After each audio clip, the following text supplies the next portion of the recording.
देश के प्रथम स्वतंत्रता संग्राम सेनानी थे, वो क्रांतिकारी थे। 1857 का जो बिगुल उन्होंने फूंका था, वही बिगुल फूंका हुआ उनका जगह 1947 में देश आज़ाद हुआ है। लेकिन बच्चों को जो है इस चीज़ से एकदम अनभिज्ञ रखा जा रहा है। उनका पाठ्यक्रम अगर विद्यालय में चलाया जाए तभी ना बच्चों को ज्ञान होगा कि हमारे देश में ऐसे भी क्रांतिकारी पुरुष जो कि देश को आज़ाद कराने के लिए अपना बलिदान, उनका जन्म तिथि मनाया जाएगा, या 8 अप्रैल को जब उनको फांसी दी गई थी वो फंक्शन जब मनाया जाएगा, तो 8-10 दिन मान लीजिए पब्लिक क्या चाहे, मीडिया वालों का उत्साह रहेगा, उसके बाद से फिर खाली बस्ते में पड़ जाता सारा मामला है। आपको लोग कहते हैं कि मंगल पांडे की पीढ़ी के हैं। देखिए, लगने को तो मान लीजिए गौरव होता ही हम लोगों को, लेकिन आजकल की जो राजनीति है उसको देख के मन में उत्साह भी, भाई खून गर्म है तो गर्म होगा ही होगा। लेकिन राजनीति इतनी गंदी हो चुकी है कि अपनी कुर्सी के पीछे के सारे लोगों को लोग भूल चुके हैं।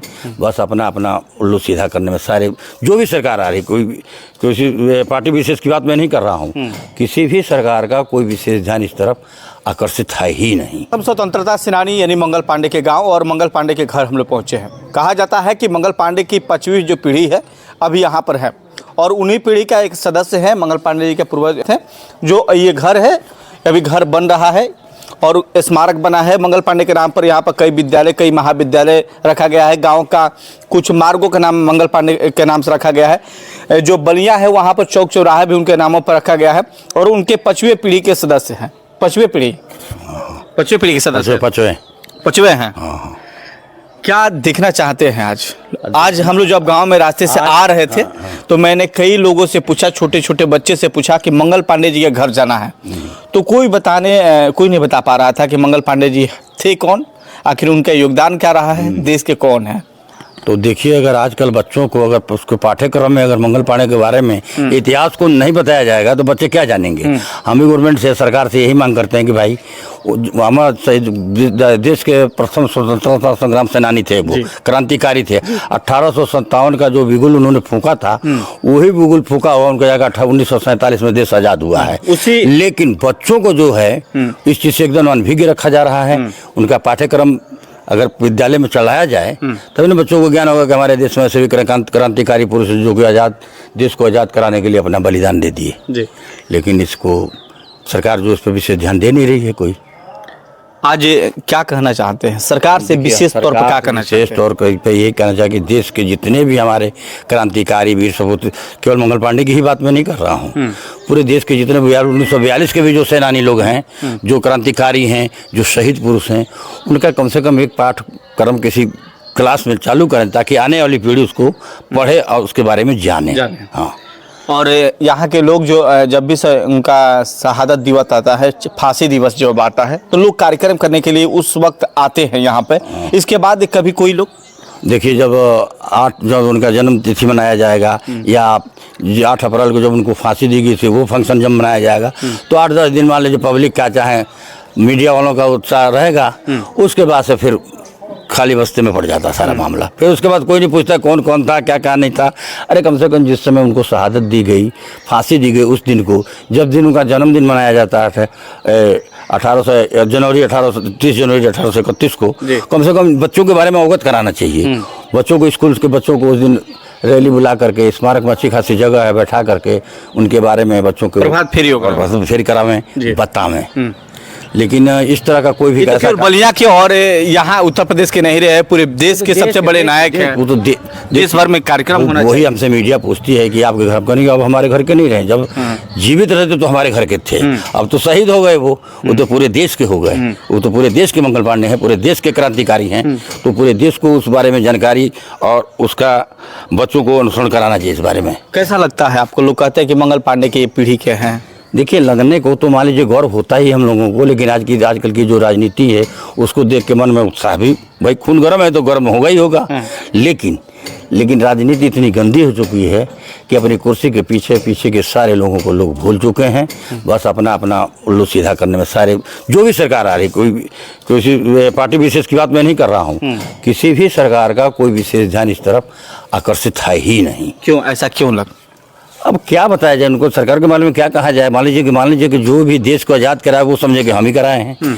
सरदार भगत सिंह हुए, शहीद मंगल पांडे हुए, ये तकिया टोपे हुए, अरे कितने लोगों का नाम गिनाया जाए। चंद्रशेखर आजाद हुए, सब लोगों ने अपनी कुर्बानी दे दी, देश के लिए तो दी है। वो आखिर उनको क्या मिला, उनके परिवार को क्या मिला? परिवार को नहीं कुछ चाहिए, लेकिन कम से कम जो चीज़ शहादत जिन्होंने दिया है वो आने वाली पीढ़ी का, हम तो ये चाहेंगे कि आगे आने वाली जो पीढ़ी है उसको इस बारे में जानकारी दें। विद्यालय लाइब्रेरी बन रहा है, तो लग रहा है कि लाइब्रेरी सुचारू ढंग से चल पाएगा? नहीं, देखिए उनके नाम से एक कन्या विद्यालय भी जो चल रहा है, विद्यालय भी सही चल रहा है, इंटर कॉलेज तो पहले का ही था वो भी सही चल रहा है, उसमें कोई त्रुटि नहीं है। अब जो उसमें विस्तारीकरण किया गया है स्मारक में, तो अब है कि उसमें लैब के संबंधित कुछ किताबें तब शायद रखी जाए। वो तो जब रखा जाए उसके बाद न पता चले क्या रखा जा रहा है क्या नहीं। चीन वगैरह कुछ है आपके नज़र में? नहीं, जो जिस वक्त वो यूज वगैरह करते थे, कुछ ऐसा चीज़ है? देखिए, जब जिस समय की घटना है उस समय हम लोगों का जो घर था एकदम गंगा के तट के किनारे था। मान लीजिए गंगा के पानी से घर गिर गया, गिर जाने के बाद से फिर यहाँ आके आदमी बसे, जैसे हम लोग इस समय बंधु चौक में आके बसे, तो यहाँ भी कई बार झोपड़ी उपड़ी का घर था, आगो को लगाओ, जो भी थोड़ा बहुत डॉक्यूमेंट्स जो भी कुछ रिकॉर्ड था वो सब स्वाहा है, कुछ है नहीं, कुछ नहीं बचा है। हाँ। अब क्या कहना चाहते हैं? उस वक्त एक तत्कालीन मुख्यमंत्री मुलायम सिंह यादव जी थे, जिस समय आए थे मुख्यमंत्री यादव जी, हमने उनसे यही कहा था, हमसे मीडिया वालों ने पूछा कि आप आवाज़ उठे, क्या उठे? हमको देखिए उनके नाम का गांव में कम से कम उनके नाम का एक स्वास्थ्य विभाग का एक अस्पताल है, ताकि लोगों को भागना ना पड़े, छोटा मोटा ही हो लेकिन तत्कालिक तो प्रथम उपचार मिल जाए। उसके बाद तो जिला अस्पताल आदमी जाएगा ही, वो हो जाए, उनके नाम की सड़क हो जाए। पानी टंकी, खैर पानी टंकी की मांग किए थे तो पानी टंकी फिर लगा है, ऐसी बात नहीं, पानी टंकी लगा हुआ है, लेकिन मान लीजिए उनके गाँव तक, घर तक नहीं आ पाया। ये कई बार इंजीनियरों से कहा हाँ आ जाएगा, अब चूंकि मौजा वो नगवा पड़ जाता है, मौजा बंधु चौक पड़ जाता है। मंगल पांडे के घर तक पानी नहीं पहुंच पाया, पानी भी नहीं पहुंच पाया है। सरकार पानी पहुंचाने में विफल, असमर्थ है, असमर्थ है। कई बार कहा गया, आश्वासन दिए गए, लेकिन अभी तक मान लीजिए ठीक है, हम आखिर नगवा बंधु चौक पहले एक ही मौजा था, अब जब ग्राम पंचायत का गठन हुआ उस समय बट गया जनसंख्या के आधार पे, तो ये अलग होगा, वो अलग हो गया। मान लीजिए हम जब वहाँ गंगा जी में घर विलीन हो गया तो हम आके यहाँ बस, जहाँ जमीन जिस समय जहाँ जिसको मिली भाग के अपना जान बचाया है, तो यहाँ मिली, यहाँ आके हम लोग बस गए। तो मान लीजिए अगर आपको उससे है संबंधित, उनका परिवार यहाँ रह रहा है, तो मान लीजिए उनके नाम से पानी की टंकी की व्यवस्था आपने किया तो गांव में तो बांट दिया है, लेकिन उनके घर तक ही नहीं आया, नहीं पहुंच पाया ना। हमने कहा घर न भी आया तो कम से कम उनका ना कि जो मंदिर में, जिस मंदिर में पूजा करते हैं उसका हमने जीर्णोद्धार किया, उस मंदिर में तो कम से कम आए पुजारी उस मंदिर को, उस पानी से मंदिर धो ले, वो भी नहीं किया गया आज तक, भी नहीं हुआ ना। ये मंगल पांडे के 5वीं पीढ़ी के लोग हैं और आज याद कर रहे हैं, और याद 8 अप्रैल को फांसी दिवस मनाई जाती है, पूरे धूमधाम से लोग उनको याद करते हैं।